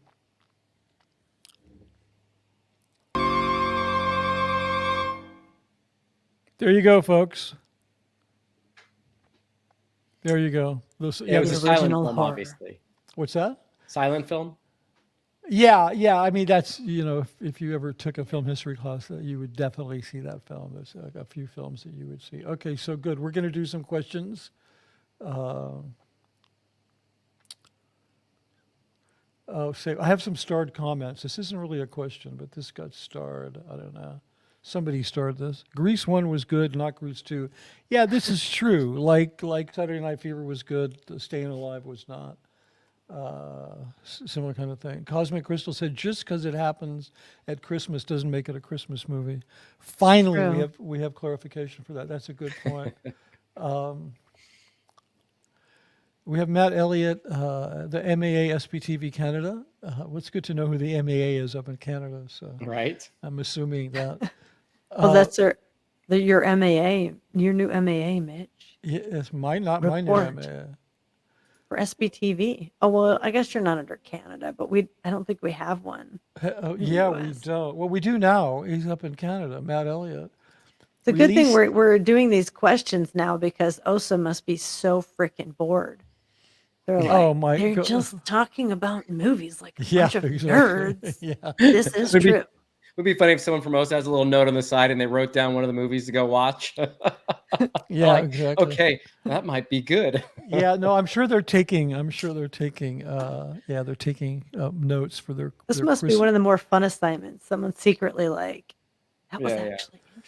No. Yeah, no, I want to watch them talk about movies. I don't want to watch those guys talk about what shitholes we are. So anyway, the MAA says release date before December 31 to be eligible for the Oscars. So lots of movies released December are not Christmas themed, but released at that time for nomination season. Yeah, that's probably true. So we've heard that. Yeah, I mean, they only need to be in there for like 2 weeks. So what is this? This is like a little bit of film. Spielberg was 29 when it was released. Jaws. Yeah, that's right. I guess that was a question. He was playing trivia with us. Oh, he was playing trivia with us. Yes, he was. Yeah, but still, Orson Welles beat everybody. Come on, he was 25. That's like insane. I'm surprised that I had no clue. Yeah, and he must have been like 22 or 23 when he did War of the Worlds, when he did the radio show that literally caused people to like jump off of buildings. Okay, so here's a question from Rosalind C. What is Rachel's last name? I have IMDb. like 4 different IMDb's. So I need to get them all put together. So good luck, Rosalind. Her last name is Hastings. For some reason, she won't just answer the question. That's Hastings with an H. So you may find one of her alter egos. Yeah. Yeah. Yeah. I have a couple different names. I think I have 3 or 4. I have 4 completely different names on IMDb. And I need to get them consolidated, but I'm busy. Nice. So this is Matt Elliott again, says we're 100 miles from Chicago. You guys recognize it? Half a pack of cigarettes. It's dark. We're wearing sunglasses. Hit it. That would be Blues Brothers. What is this all about? By the way, we didn't get to the question. Mm-hmm. I'm going to ask both of you this question real quick because this is just a crazy, crazy question. This is for both of you. You can just have fun with it. Which film holds the record for destroying the most cars? Oh, that's Blues Brothers. Yeah, you knew that. Yeah. Yeah, because the police crash at the on the highway with the Yeah, so this is multiple choice. Okay. Was it Bullitt, The French Connection, or a good day to die, or a good day? Oh no, hold on. It wasn't Blues Brothers. No, you're wrong. It wasn't Blues Brothers. Really? No, it wasn't, because I've got it right here. So the multiple choice was Bullitt, French Connection, A Good Day to Die Hard, and the answer is A Good Day to Die Hard. Die Hard 2. Really? Yeah, they destroyed. This list is gonna kill you. They destroyed 132 cars. The number 2 is G.I. Joe from 2009. They destroyed 112 cars. Yes, but is it one crash record, or is it throughout the entire length of the film? Throughout the entire length of the film. Oh, because then Blues Brothers definitely has the one crash record. Maybe, but this is Blues Brothers has 105 cars. That's number 3. Okay. And Blues Brothers, but also Blues Brothers 1980, the original, is the next one, 104 cars. So Blues Brothers is on the top 5 twice. Gone in 60 Seconds, the original 1974, had 93 cars. And my favorite film, Bullitt, only had 80 cars, about 80 cars. So there you go. I just thought you guys would a little parting shot there. So what else do we have? Any more questions here? We've got, okay, so here's one from Sean Speaks on YouTube.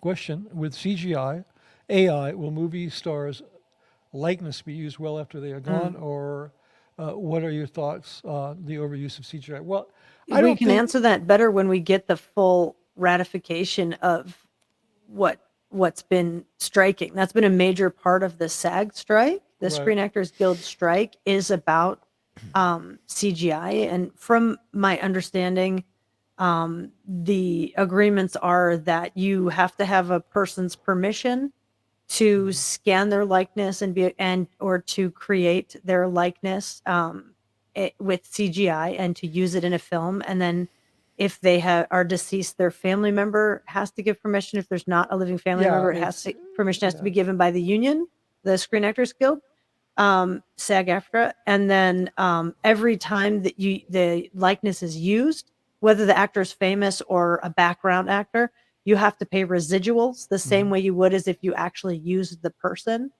So that's what they've been fighting for with this whole. That's one of the major things they've been fighting for with this whole strike, is to put rules and regulations in terms of CGI. And even that, these contracts last for 3 years. So I have a feeling this is going to be negotiated and argued about a lot in the next yes and no. If I could just add in here, we've already had deceased actors' likenesses being brought back to life. We had Fred Astaire in some TV commercials. We had Humphrey Bogart in TV commercials where they were a combination of old footage and CGI. And there's a guy, I know this guy because I've shot in his office. I didn't meet him personally, but he's one of the wealthiest attorneys that I know of, and he has offices on Sunset Boulevard. And he represents the deceased actors he represents. So they've kind of already covered some of this. The problem is that the technology has just gotten so good that it's going to become more pervasive. But like this particular lawyer, he represents Humphrey Bogart, he represents Elvis Presley, he represents Jane Mansfield. All of these actors that are dead, he represents them for their estate. And any use of their likeness has to be negotiated with his office. And so there will be like very aggressive agents who are going to grab these people and say, no, I represent them. And they'll get represented the same way as live people do, except the money will go, the money will go to their estate or something else. But I think the reason for the fight is because the technology is now so much easier. Whereas when they did Fred Astaire and Humphrey Bogart, it was really difficult, and they just did short little bits. They couldn't star them in a whole movie. But this is definitely an issue that's come up before. Did you guys see the Black Mirror episode that had a whole thing about that? No, I actually don't watch that show. It just never appeared to me. You might like this episode because it was crazy about it. It was really, really fascinating. They looked into that exact thing, Rachel, and they talked about it, and they had this whole thing where someone didn't like that their face was being used. Oh no, he's frozen. Did I freeze? I can still hear you though. Your voice is good. Keep talking, and you have an interesting. You've frozen a pretty good expression too. Yeah, right. So just keep talking. You're good. Well, no, just it's really good. It's about AI, and it's also about signing away your rights and them having invasion into your personal life and stuff like that. It's just, if you haven't seen it, it's really good. I think it's got Selma Hayek in it actually as one of the main stars. Well, I'll check it out. But if I could just comment on the rest of the other part of this question about the overuse of CGI, I have no problem with any amount of CGI. I have a problem with the overuse of just bad ideas for why you would use CGI. I mean, it's just like, it's kind of like, I didn't kill him. The gun in the fall killed him. Oh, we completely lost him. Okay. Oh no. Well, we got a couple more questions. I'm going to answer them. Then we're going to say goodnight. Maybe he'll come back in.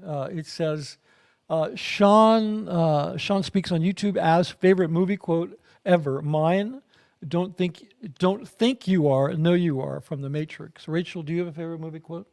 I probably do. Okay, well, when you're a little more awake, I'll ask you again. My favorite movie quote is from Lawrence of Arabia, which I think is the Ella Rand. No, not that one. That's my favorite. Aqaba. No, it's none of those. My favorite quote is it's towards the end of the film. I consider Lawrence of Arabia to be the best script ever written. It was written by supposedly Michael Bolt, but it was written by Michael Wilson and Bolt. But Michael Wilson was really the writer. He was a blacklisted writer who literally didn't get credit till about 30 years ago for having scripted that film. And so anyway, there's a scene towards the end where Lawrence is speaking with Claude Rains, and Claude Rains says, a man who who lies hides the truth, but a man who tells a half-truth forgot where he put it. And that is my favorite movie quote of all times. The only one I can think of is, do you ever think of yourself as actually dead, lying in a box with a lid on it? No, nor do I, really. And that is from, what is it from? Self with a box with the lid on it. Can you give me a hint? Tom Stoppard with Gary Oldman. Oh, it's a movie, not a TV show? Some movie. Oh, God. No, it's not a TV show. It is a movie. It is Shakespeare themed, but it is not Shakespeare. Shakespeare in Love? No. No. Good guess. Yeah, I don't know. It happens in and around the plot of Hamlet. Oh, was it not the one with Tom Stoppard and who else? Gary Oldman. Oh, with Gary Oldman, written by Tom Stoppard. No, oh yeah, no, it's written by the guy who, oh my God, I'm so tired. Famous screenwriter. Well, Tom Stoppard was a pretty famous writer. Tim Roth. It's Tom Stoppard is the guy who wrote it. That's and Tim Roth. Rosencrantz and Guildenstern are dead. Yeah, I got it. Tom Stoppard wrote it, and Tim Roth and Gary Oldman are in it. I'm tired. Yeah, sorry. But I kind of, I was. It's like being drunk. I make no sense. I was. Well, they say lack of sleep is like being drunk, which makes me a full-blown alcoholic. Because I never sleep. So okay, good to know that you're sipping a martini. It's because I had my Paloma. So. Oh, I got it. Yeah. I got it. Oh. Can I answer this one, Mitch, really quickly? Yeah, I can't wait to see what movie will be. Yeah, answer it, Sterling. Here, this one. Sterling, did you not like Alien or The Shining? Some horror flicks aren't worthwhile. So to be clear, I never saw The Shining as a kid. I didn't see it till I was older. Not a fan of horror. I never horror. Repeat after me. Horror, not horror. Horror. It's ham. Horror. No, horror. Horror? It's horror. Horror. A horror film. Horror. Sterling, it's a horror film. It's a horror film. Horror film. Okay. It's a horror film. I don't consider Alien a horror film. I consider it an action film. But it's sci-fi. Right. No, it is actually. I have a question in here. But it is a scary movie. I still, to this day, every once in a while have a nightmare about that movie. But I continue to watch it for some reason. Sci-fi, action, horror. No, I have it under. I have it under science fiction, and we didn't cover it tonight. But basically, wasn't it considered one of the best action movies of all time after what was all done and said? No. No. Okay, but I don't think so. I think it's basically a science fiction horror film. Is basically action. You know what? It's kind of a genre crossing film. Here's a question for you guys. Yeah. You can see if you can answer this. When screenwriter Dan O'Bannon originally pitched Alien, which one of the following lines did he use? Okay. In space, no one can hear you scream. That one. Jaws in outer. You've got to listen here. Jaws in outer space, or the scariest movie ever made. The first one. Jaws in outer space. The first one you said was in space, no one can hear you scream. Sorry, Sterling, that was the advertising slogan. The actual pitch he used was Jaws in outer space. I've heard that story before. Yeah, I know. And how did they pitch? Oh, what's this? We'll do it next time. Yeah, okay. I have a good one that's like that. Okay, good. Yeah, good. So, but I need to have more brain cells online. Yeah, we need to let you go. But just to be clear, sorry. And I realized now looking at this, not Alien.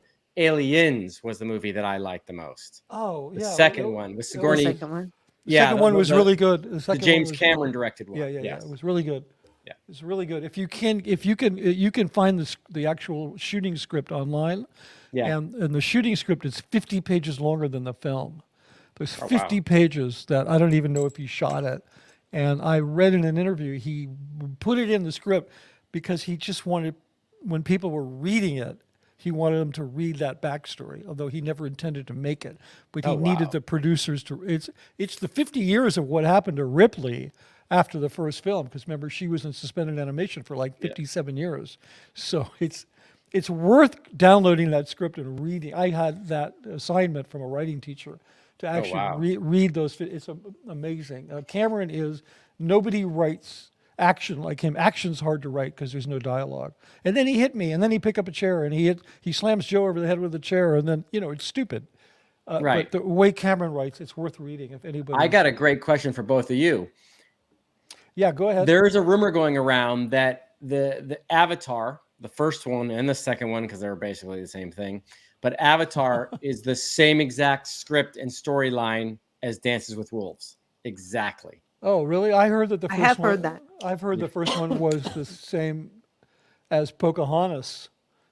No, I heard it was Pocahontas, Dances with Wolves, and then Avatar. As it goes. I don't see. Well, I don't see Dances with Wolves. Yeah, I don't see that either. If he comes back tomorrow, I will call him Two Socks. Yeah. Hey, listen, but if you think about it, there's so not that many archetypes of narrative stories, and so it's all the same story. Yeah, it's like how many versions of different Shakespearean kind of Which plots. Shakespeare is it? Yeah, exactly. Right. Exactly. So we've seen a lot of that. Okay, so we're all out of questions. We're all out of time. Excuse me. You guys have been amazing. This has been a lot of fun. Absolutely. Now I have to go back to trying to defeat Scientology, which is my boring day job. So, that's a action horror. Yeah, genre. And so horror. Horror. I just want to walk away from this knowing that somebody learned something. So thank you, Sterling. Oh, I learned something for sure. No, for pronouncing horror. Oh, I won't remember any of it. No. Doesn't matter. Well, you will. I'll be I had a weird dream last night. You've been implanted. I was on with these two extremely good-looking gentlemen, and they were questioning me about movies. Yeah, exactly. Okay, great. So listen. Someone's asking what movie I have to watch. So you know what? I think we were tied in the end. I wasn't really keeping that track. Yeah, I think we were. Yeah, I think you guys were tied. But since I did thoroughly enjoy getting out of my comfort zone and watching something, I would like, if it's okay, for you two to come up with a movie I should watch before the next time I do this, and I will happily do it. Rachel, what would you like to assign him? Give him an assignment. Now, mind you, I already have Oh Brother, Where Art Thou, and 12 Angry Men and Orpheus on my list. Yeah, but I also gave you the assignment of watching Sweet Smell of Success. Oh, that's right. Sweet Smell of Success, too. Damn. I think you should get through one of those before I go too weird on you. Okay, no, I think you should go weird. I think yeah. Go deep down the rabbit hole. I don't know what could be weirder than what we've already been through here, except maybe a John Waters film. Have you both seen Alphaville? Alphaville. Oh, Alphaville. Yes. The French film. Yes. Where the dictionary, I think of it because of the Scientology. Yeah, I thought. Are you sure it's French? I thought it was a dogma film. Alphaville. Okay. Yes, it's Jean-Luc Godard. Oh, good. Oh, yeah, I have seen that. Yeah, of course. Yeah. Alphaville. Okay, I wrote it down. So read it watch it because it has this whole thing with the dictionary, and they start calling the dictionary the Bible. Oof. And it's a weird French film. And it's right. It's well, it was made by Jean-Luc Godard, so of course it was a weird. I mean, he didn't make any non-weird films. Yeah, it's totally weird, but it has an interesting. It's interesting to watch from someone who's had to learn study tech and where the dictionary obsess over the dictionary, where the dictionary is the Bible, and then they start changing society by removing words, and they're like, that word doesn't exist; it is not in the Bible. Okay. Right. Anyway, but it's Okay, good. That's the one on my list. That's what I'm going to do. It has a dictionary in it, so I know it's going to be exciting. So you were dictionary gone. and a gun. Ooh. While you were gone, Sterling. Yes. We were asked about our favorite quote from a film.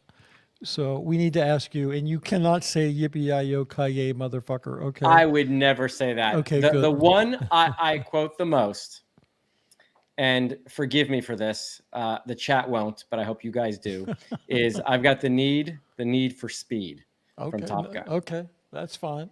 Hey, that you saw with Greg Wilher in the art glass. Yeah, that's right. That makes it worse. Hey, I've been a fan of aviation for a while. Top Gun was always my favorite movie growing up. So yeah, I quote it a lot. Yeah. Okay. Cool. Yeah. No, that's cool. Top Gun was a great film. It has not stood the test of time, though. If you watch it, it really looks like an '80s commercial for male hygiene products for deodorant. Yeah. Exactly. Like if Axe body spray was around in the 80s. Yeah, it was like an extended Axe body spray ad is pretty much what it looks like. And I will admit that I do listen to the soundtrack when I ride my Harley over Kane into Malibu. Nice. Yeah, sorry. I know. I'm ruining my chances of ever meeting someone. Yeah, but there we go. Yeah, no, I'm sure you'll find someone. I'm sure there's a lot of ladies out there who like Top Gun and want to sit bitch style on the back of a Harley. Yeah. Got a very small seat though, so you know. Yeah, I had a Harley with no seat on the back because it was just a race bike. Yeah. So, but that was in my. I do not have a motorcycle. I have never had a motorcycle. That's totally fine. We're not trying to compete here. But you have some badass cameras. Oh my God! Like you have cameras that are badder ass than a Harley, at least in my view. So. And by next week, I think we're going to talk about baseball, and we're going to do baseball trivia. Yeah. I'm up for that. I mean, I will not be able to answer one question on baseball trivia. I mean, I was never into sports. I was the guy in high school who was like under the bleachers smoking with the quarterback's girlfriend.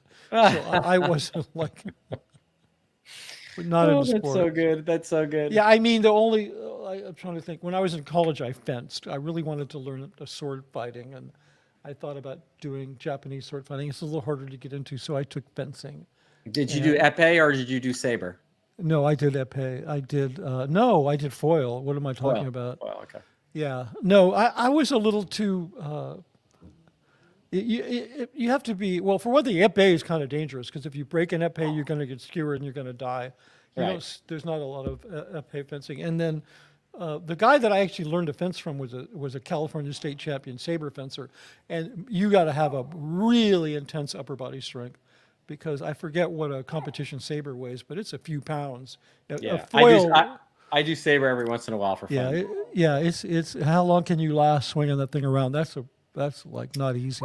Well, because I play baseball, so my right arm is kind of in tennis. My right arm's kind of trained for that. So okay, well if you'll sword fight with your left, I'll challenge you. No, I really like foil fencing because it's a game of sport. It's speed and it's very mental. It's like physical chess. You're really trying to outsmart another person. Absolutely. You kind of deke them a little bit and try to get around on the side. Yeah, no, it's a great sport. Some people swing a little hard and it goes through all the padding, but yes. Yeah. I even have I have my whole fencing outfit and everything. So yeah, you tend to block a lot on your I got some marks. I got some marks. It's nasty. No, Rachel's like zoning out. Yes, I've just never been into sports. As a kid, I followed motorsports. I used to go out to the Riverside Grand Prix every year and shit like that and hang out with Steve McQueen. Those are stories for another night. Rachel, thank you so much for joining us. I'm going to go to sleep. It's my bed. It's past my bedtime. That is so good. But it's so exciting listening to you guys talk about sports.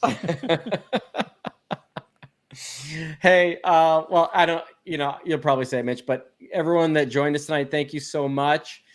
Please go on and hit that like button, hit that subscribe button. It is free. If you want to hear us do this again, and I will practice saying the word horror over and over again. No, you got it. Horror. Okay, great. And Rachel, I'm so glad to have had the chance to finally somewhat meet you. If you're ever around, we should all grab lunch together for sure. Yeah, we'll do that. Absolutely. I can't do that. Okay, that's it. I'm gonna put. I gotta do something to get out of here. The cats are like breaking the door down. There's like little feet sticking under. Yeah. Okay. Here we go. Thanks, guys. Good night.